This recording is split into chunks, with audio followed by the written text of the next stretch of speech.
Hello, Chris Godinez, licensed professional counselor, also the host of We Need to Talk on every Sunday at noon. And then I post these videos up to Facebook or whatever when I think about it. Dear Lord, running a little behind today. Anyway, I'd like to thank my sponsor, BetterHelp, BetterHelp, betterhelp.com/Chris Godinez. They're an online therapy company. They are international. They have 30,000 therapists working for them. I've gotten great feedback from them. So thank you, betterhelp.com/Chris Godinez. Okay. Also, I wanted to let you guys know I am doing life coaching for those of you outside the United States. So if you are outside of the United States, you can get a hold of me through chrisgodinez.com. There's a little contact form. You can fill that out. I will get the email and then we can start a conversation about that. Okay. So today's topics, today's current events. Well, there's two of them. So we had another shooting this week. Big surprise. And again, the elephants in the room, everyone is ignoring. So mental health. This kid was clearly cray-cray. Lots of Nazi writing, lots of white supremacist writing, lots of I hate everybody writing, lots of appreciation for serial killers kind of thing. How nobody caught that is beyond me. So, and apparently it was posted on YouTube and it was posted on other social media. And I'm just kind of like, aren't they supposed to be checking for that kind of stuff? So yeah, so there is that. So mental health issues, we can no longer ignore the mental health crisis in this country. It is huge. The other thing is we need gun reform. Okay. Instead of calling it control, how about we call it reform?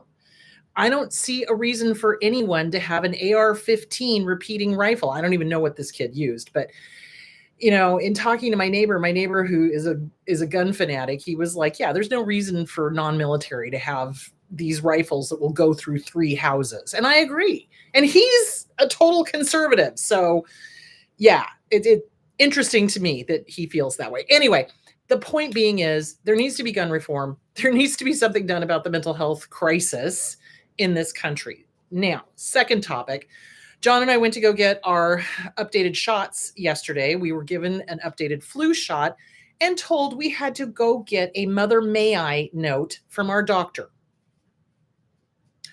So basically, RFK Jr. is saying that grown adults cannot decide if they want to go get an updated COVID shot. They have to go get a permission slip from their doctor. They're making it more difficult for people to go. Now, here's the thing. Anyone below the age of 65 is being told that they have to go get a permission slip, a prescription for this updated COVID shot. That is going to make it incredibly hard on anyone who has got transportation difficulties, maybe not a lot of money to go spend on a copay for a doctor to go get a permission slip for something that previously to that was just you walked in, you said, hey, poke me in the arm with the COVID shot, not the COVID, but the COVID shot, and now they're making us go pay a doctor's visit. Screw you. How is that helping the common person? How is that helping poor people? How is that helping the elderly? How is that help? Because not everybody that's below 65 is mobile. Thank God John and I are blessed. We're both mobile. We both have, the ability to drive and we can take time off from work to go get it. But this is a huge issue. And they claim that they're doing it for public safety. What a load of crap. So here's the deal. Okay. We are calling our doctors on Tuesday, we see the same doctor, and we're going to go make an appointment and we're going to get it done. And I'm going to let you know how much it cost and what a pain in the ass it was. And I'm also going to be writing my senators about that because this is not okay. And I refuse to take healthcare advice from somebody who swims in a toxic creek and has worm brains. Yeah. Anyway, there is that. So somebody had asked if I would be doing touring again. The answer to that is probably not. I might. Somebody asked if I would go to Boise. I might do that because I have family up there and I would be going up there anyway. If I do, it will be very dependent upon whether or not I get the COVID shot. If I do not get the COVID shot, then no. If I do get the COVID shot, then yes, I will probably be up there, but I will probably be wearing a mask because I do not want to get COVID, period, or any completely preventable disease. So there that is. All right. I strongly, strongly recommend that you go get whatever shots you need. So DTaP, measles, COVID, flu. The reason being is this regime has refused to report on the numbers of what is currently going around the country. They're not going to let you know. You'll just suddenly notice a lot of people filling up the hospitals. That's basically what they're doing, because in their childlike minds, if I don't report it, it doesn't exist. No, it exists. It's just that we don't have accurate numbers. So in the interest of safety, I am getting every single vaccine that will protect me from any curable or preventable disease that they're trying to allow to become an epidemic. So there that is. Do not get me started. Speaking of mental illness in this country, it starts at the top. So anyway, there that is. Go get your shots. You're going to need them. There's going to be, listen, guys, there's already an outbreak of COVID. It's being reported by news stations in local news. It's in the major cities. It's going to come around. The people who are unvaccinated are going to be the ones who suffer the most.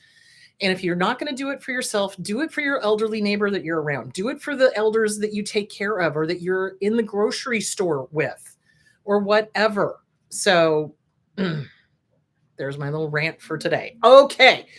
So today's topic is hoovering, love bombing, and mirroring. So what is up with all of these terms? So there's some new here listeners to this station. So I'm going to be explaining all of this. So love bombing is what a narcissist or an abuser does when they're trying to suck you in for the first time, or when they're trying to get you to come back after you've left them. So love bombing is the over the top, oh, you're the most amazing person I've ever been with. I want to be with you every waking second. And they will set about to make that happen. So they will want to see you like normal dating. You date once, maybe twice a week. These guys will want to be with you every single night. They will want to see you every single day. Why?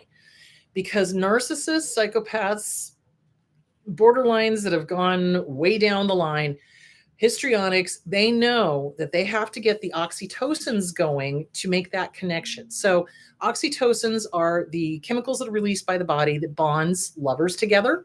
It bonds moms to babies. So the more skin contact you have, the more you crave that skin contact. And this will come into play later in the relationship when they do the dumping, because then when they withdraw and they do the cold shoulder and they shun you and they punish you by not having anything to do with you, your body is going to overproduce oxytocins because it's having withdrawal symptoms. So literally we are addicted to the person, not to the abuse. I get so annoyed when some of these hacks on these social media sites are like, oh, they're addicted to the abuse. No, they're not. You're addicted literally to the oxytocin. You're addicted literally to the person because they've set it up that way. How do they set it up that way? Love bombing. So they start with the love bombing. I have to be with you every night, every night, every night, every night, every night. I have to see you every day. I have to touch you. I have to, be near you. I have to be around you. And you're the greatest thing ever. You're the best thing ever. No one will ever love me the way you do. That's love bombing. So it's all these over the top statements that are over the top, but we don't recognize it when we're being love bombed because it sounds like everything we've ever wanted to hear. And so they say everything. Oh, I've never been with someone like you. Oh, you're the best. Oh, I love you so much. And they will say, I love you within 2 weeks of dating, maybe even a week. Who knows? Because they're trying to get you. They're trying to lock that relationship in. Is it conscious? I think on some of their parts it is. I think on a lot of their parts it's not. But that's how they know how to get their next narcissistic lunch, basically, their narcissistic supply. That's how they get it, is by the love bombing. So hoovering. Hoovering is... okay. Hold on. Let's go over mirroring first. So that's love bombing. That's what they do in the beginning of the relationship or when you've left and they're trying to get you to come back. So that's really important to remember. So think of the abuse like an abuse clock. Okay. Up here you have 12 o'clock and then you go down to 3. Things are starting to get tense. Maybe there's some devalued discard, some disrespect going on, whatever. And then the really big abusive episode happens. The target of abuse goes, screw you, I'm out. They leave. Then the abuser starts the love bombing phase all over again until you come back. And that's also the hoovering phase. Come back, come back, come back. I'm going to suck you back into this relationship. And then it starts all over again. But what the target of abuse often doesn't understand is that that love bombing phase is going to get shorter and shorter and shorter. And the abusive phase from like 3 o'clock on is going to get longer. It's going to start at 1. It'll start at 12:30 and it'll go on and it'll just be nonstop abuse. So every single time you go back to an abuser, you are putting yourself at more danger, physically, mentally, emotionally, and otherwise, because now they've learned from their mistakes. Now they know how to manipulate you really well. So if you try to leave again, they'll know what you're going to do and they will sabotage it. They will harm you, hurt you, do whatever they need to. So be aware of that. Okay, so hoovering is what they do when they want you in their life, when they want you back. Love bombing is what they do within the Hoover. You know, oh, you're the greatest. I made a huge mistake. I need you, blah, blah, blah. Notice they'll never really apologize for what they did. You know, they'll, you know, make it sound pretty, make it sound like it's an apology, but it won't be an apology. Okay. Mirroring also occurs during love bombing. So mirroring is not in and of itself bad. And this is where it drives me crazy when people that do not understand psychology make these blatant statements. And I'm just like, do you have a degree? No, you don't. Sit down and shut up. So mirroring is what we do naturally. It's what we do naturally. We mirror our partner. We mirror people we like. We pick up their habits or we pick up their phrases of things that they say because we like them. You know, babies do that. If you smile at a baby is going to smile back at you. That's mirroring. You know, they're picking up on all the visual cues. Okay. So mirroring is what we do when we're with somebody that we like. Narcissists, however, when they mirror, usually, well, narcissists do this too, but usually it's the dark triads. So narcissist, antisocial, control freak. Okay. What they will do is they will study the target of abuse, study them, their likes, their dislikes, their whatever. And they'll start spewing back the likes, the dislikes, the way they dress, the way they talk, the way it's intentional. It's like a chameleon. Like seriously. And I have seen some disordered people literally don't know who the hell they are. And if they like somebody, they will dress like they do, talk like they do, eat like they do. You know, everything is the same. And it may not be an abusive relationship, but they literally want to become them. So the one that I can think of to give you this example, and this was a dark triad, is Mark David Chapman, who killed John Lennon. He wanted to be John Lennon. So he mimicked everything that Lennon did, down to marrying an Asian wife. I mean, just crazy. So mirroring and mimicking can be good in a healthy, normal relationship. But how are you going to tell the difference? That's where it gets sticky, because when you go out and you go to date, right, you're asking all the questions. You've got to be really, what's the word I'm looking for? You have to be very, very aware that they are looking for cues from you as to how to answer.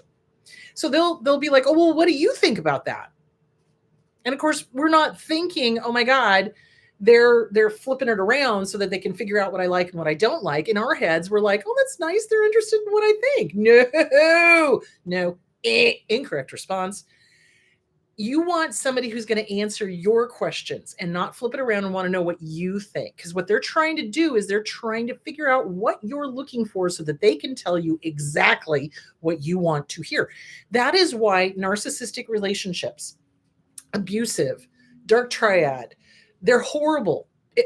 Borderline, that are untreated. They're horrible, the relationships, because they mirror the person, they mimic the person, they make the person think that, oh, this person over here, oh, laundry's done. This person over here is just like me, you know, and I can, you know, I can relate to them. We have so many things in common. This is great. And that is part of their love bombing plan. Okay. So the way to protect yourself from that when you're dating is pay attention to how they respond to your questions. Do they flip it around on you and want to know what you think about things before they answer about how they think about things? That is something you want to keep in mind. So, mirroring is a normal human behavior. It is the way we relate to other people, especially if we like them. We'll pick up phrases, we'll pick up, certain habits or ways of doing things because we like the person, So it's not in and of itself bad, but mirroring, when used to worm the way into a relationship and present yourself as something that you are not, because that's what narcissists do, then that's bad. But how are you going to know? Again, so you want to read The Object of My Affection is in My Reflection, Coping with a Narcissist by Raquel Lerner. Okay. You want to understand how these people think. And it ain't pretty. It is not. They are exceedingly manipulative. They will say and do anything to get you hooked into a relationship with them. And it will be a complete illusion. In your head, you will meet this person on a date. Okay. And they will say everything that you think is important, everything you've ever wanted to hear. Seriously, they will do that. And then you go out and you with them, and then they want to see you, 2, 3, 4, 5 times a week. And you're thinking, oh, this is great. They really like me. This is wonderful. Within a month, you're their boyfriend or girlfriend. And then once they get tired of you being you and not being perfect, see, this is the thing. People often are like, but why? Why do they go for the devalue and the discard? Why wasn't I good enough? Darling, it ain't you. Let me just be crystal clear with that. It ain't you. It's them. They have crazy ways of thinking, okay? If you are anything less than perfect, the narcissist will start looking for cracks. The narcissist will start damning you for being a human being and not being, perfect. Because in a narcissist's mind, everyone around them has to be perfect, because if they're not perfect, that means I'm not perfect. That's seriously what is going on in their twisted little heads. So you are a reminder that they're not perfect. Again, it's not about you. It's about them.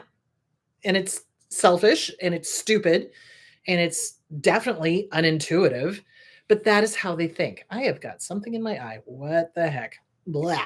Anyway, so that's how they do that devalue discard. It's not that you've done something. It's just that you've shown that you're a human being and you're going to make mistakes.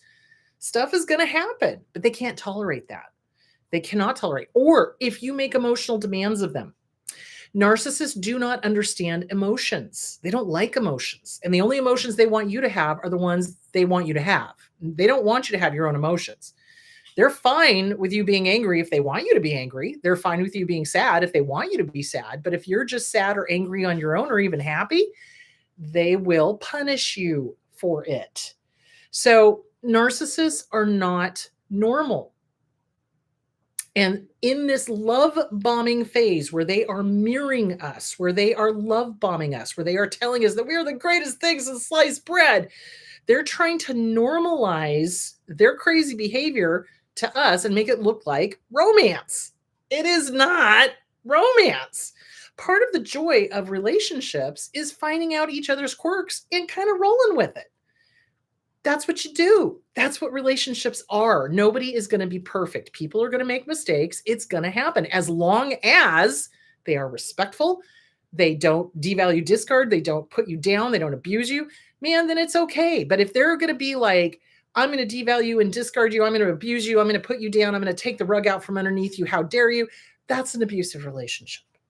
So anyway, the point being is, love bombing occurs in the beginning of the relationship, and you're the greatest thing ever. Flowers, gifts, dinners, trips. I read some article. Somebody said, I think it was Shahida. Shahida said, never travel with a narcissist. And I will take an add-on to that. In the beginning, if you travel with a narcissist, the trip will be perfect. The trip will be romantic. The trip will be fantastic. It'll be, everything you could ever imagine, because they're still in that love bombing phase. They're still not sure that they don't have you 100%. So yeah, in the beginning, the trips will be perfect. But as the relationship devolves and they are doing their crazy dark triad narcissistic dance and you're not perfect, if you go on a trip with them, they will sabotage like nobody's business. So you can't judge the relationship on the first year. You really can't. Some narcissists, it can take up to 3 years for their mask to fail, depending on what's going on in their life. If their narcissistic needs are getting met all the way across the board, the relationship will probably last a little longer. If their narcissistic needs are not getting met across the board, then the relationship is going to fail faster. So, and especially if you call them out on stuff, try to hold them accountable, et cetera, et cetera, et cetera. So the books that I would read on recognizing narcissism, anything by Dr. Ramani, love her. Frank Anderson has got some good stuff. Also, Object of My Affection, that's a great one, is In My Reflection, Coping with a Narcissist. That's a wonderful book. So you want to recognize when you're being love bombed. It's not normal. It's over the top. It's, when you're dealing with somebody who's not crazy, when you're dealing with somebody who's not disordered, they're not going to be like wanting to be with you every second of every day. That's not normal. That's not healthy, quite frankly. And they're also not going to be like, oh, you're the best thing ever. Oh, I've never been with anybody like you. Oh, you're amazing. Oh, you're this. Oh, you're that. You can have appreciation for somebody. Wow, I really enjoy our time together. Thank you so much. But you're not going to deal in, what's the word I'm looking for? Extremes, I think. Because remember, narcissists are all nothing, good, bad, black and white thinking. So when they're doing the love bombing, there is no middle ground. It's not just a single rose. It's a bunch of roses every day, or dinners, or extravagant gifts, or whatever it is they think is going to get you, or lots of verbal praises, but over the top. You're the best thing ever. Okay, well, that's interesting. There's 8 billion people on the face of this planet. I don't think you've traveled that much. I'm pretty sure there's somebody else out there that's the best thing ever too. You know what I'm saying? I mean, it's like you really have to use some logic and critical thinking with this, but we don't. Our logic and critical thinking goes offline when we start dating, especially if we're inexperienced, like we haven't dated a whole lot, because they're feeding us everything we've ever wanted to hear. And who is going to stop and put the brakes on that and go, oh, wait a minute. Well, people who have been through it before, obviously. But, this is stuff they need to be teaching to teenagers. Watch out for the love bombing. Watch out for the all, nothing, good, bad, black, white thinking, because that's going to show itself in the beginning of the relationship with the love bombing. The love bombing is always over the top. Always over the top. Love bombing is a term that came about from the Moonies. So the Moonies, I'm showing my age here. The Moonies, when dinosaurs walked to the earth, used to hang out in airports and stuff. And they would tell these people, oh, we love you so much. Come join our commune. It is the greatest thing. You'll love it. It'd be perfect for you. You would fit right in. You're just like us. We love you. We love you. And when they were interviewed, they called it love bombing. They knew what they were doing. It was a cult. Hello. So yeah. So you want to watch out for that, even though it feels good. It's weird. It feels good. There's still that kind of ick to it. I don't know how to explain it, but when somebody is blowing smoke or, being overly, what's the word I'm looking for? Like a sycophant. They're just doing it too much. It's like, it sounds good, but then afterwards you're like, yeah, that, really did not taste good. What the heck? And that's kind of what makes me start thinking. It's like, ooh, where's that coming from? So it's logic and critical thinking. Healthy, normal people don't need to love bomb. I love you. I love you. You're wonderful. You're the best thing ever.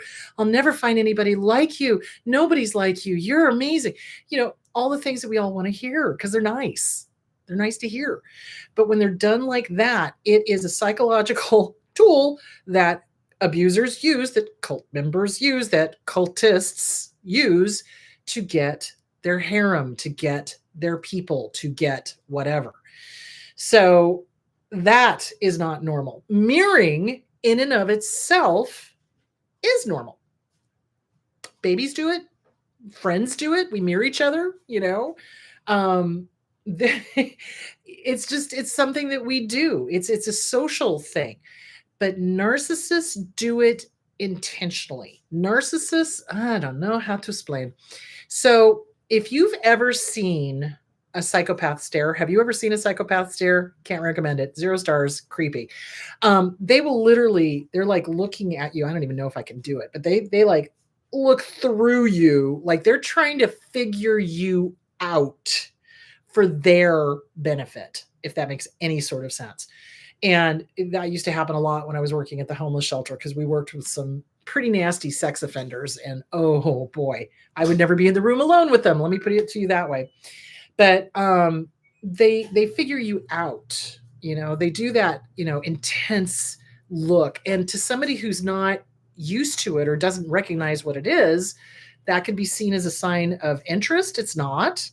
It's a sign that they're studying you like a predator studies its prey, trying to figure out how to kill it better. Seriously. So they study you to mimic you. They study you to know what your likes are. They when they are dating someone looking for their next narcissistic supply, they are looking for somebody who is malleable. They're looking for somebody who they can easily flatter or impress. They're looking for somebody that they can manipulate. And we don't even realize it. And I'm not saying that we're to blame. We're not. They're the a-hole. Thank you very much. But they're like a predator. They put on a mask. And that's what you guys have to remember. When they're doing this, oh, you're the best thing ever. Oh, you're this. Oh, you're that. They're wearing a mask, because the real them is the monster that comes out when they're doing the devalue and the discard. Because how many times have I heard, I just want the person that I first started dating back? Well, yeah, we all do. But unfortunately, that person never really, truly existed. They were an illusion. Why? Because they were wearing a mask and they had an agenda. Their agenda was to get a narcissistic supply. They want somebody to feed their ego. They want somebody that's going to cater to their every whim. And when they don't, that's when they do the devalue and the discard. That's when they do the, when we finally leave and we're like, that's it, I've had enough. That's when they do the hoovering and they try to suck us back in. That's when they do the love bombing again. Mirroring may or may not occur. It usually occurs in the love bombing in the beginning part of it, but it doesn't so much occur in the love bombing when you've left them and now they're trying to get you back thing. So there is that. The other thing I wanted to tell you is that we are coming up on what I like to call Hoover season. And you guys need to be so aware of this.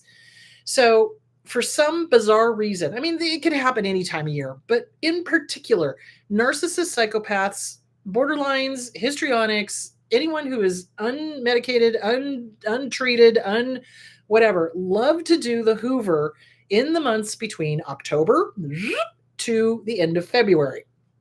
Why? Well, we've got all of the sentimental holidays coming up. So that means we've got Halloween, we've got Thanksgiving, we've got Christmas, we've got New Year's, we've got Valentine's Day.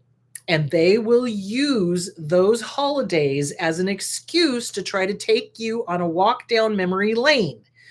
Do not do it. And I've seen them 20 plus years out try to Hoover. 20 plus years. The other person had moved on, married, had kids, happy as a clam, out of the blue, email from this ex that was abusive. Yeah. 20 years out. They will do that. So you've kind of always got to be on guard, because they're, and the person told me it's like that pull to respond was there. And I'm like, yeah, that's a trauma response, because the abuser had you trained to respond to them when you guys were in the relationship, because that's what they do. So you want to make sure that if you get an email, a text, a social media contact from an ex-abusive partner, you block them. You don't even respond. You owe them nothing. Zip, zero, zilch, nada, for your own safety. And over this next 6, 7, 8 months, where are we now? So we're almost in September, October, November, December, January, February. We're the next 5 months, at least 5 to 6 months. It's going to be Hoover season. It is. They will take all of these holidays as an opportunity. Oh, I remember when we did Christmas in, I don't know, Lake Tahoe or, whatever.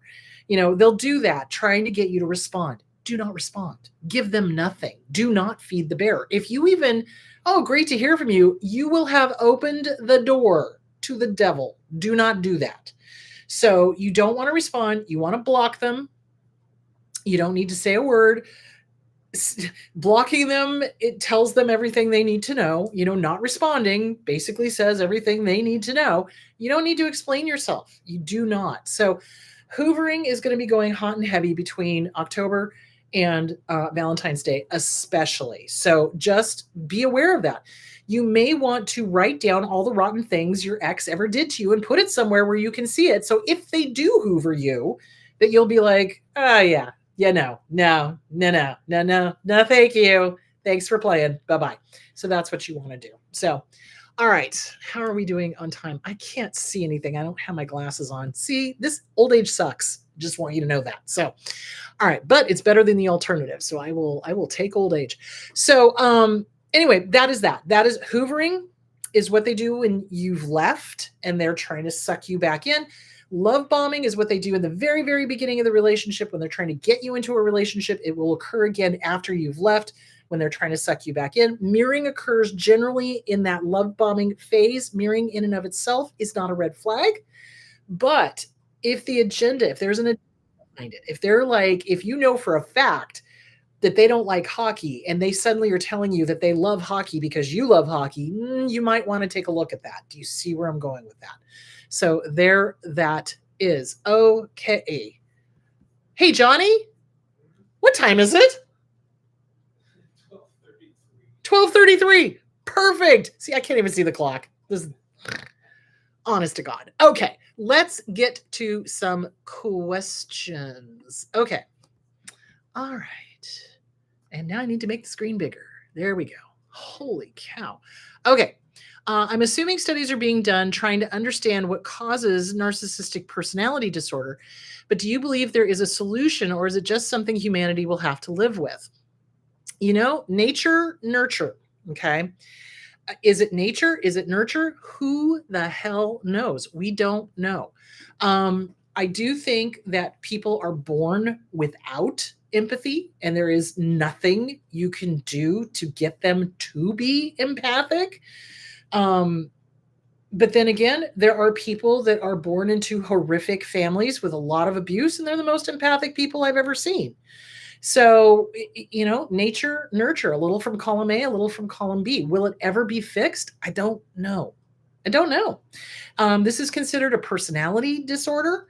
So it's not necessarily like, okay, for example, schizophrenia. We know that it is a mutation of the 23rd genome. We know that. That's been researched until the cows come home. So they know that. So they're trying to work on a way to make that not be mutated. So is that ever going to happen?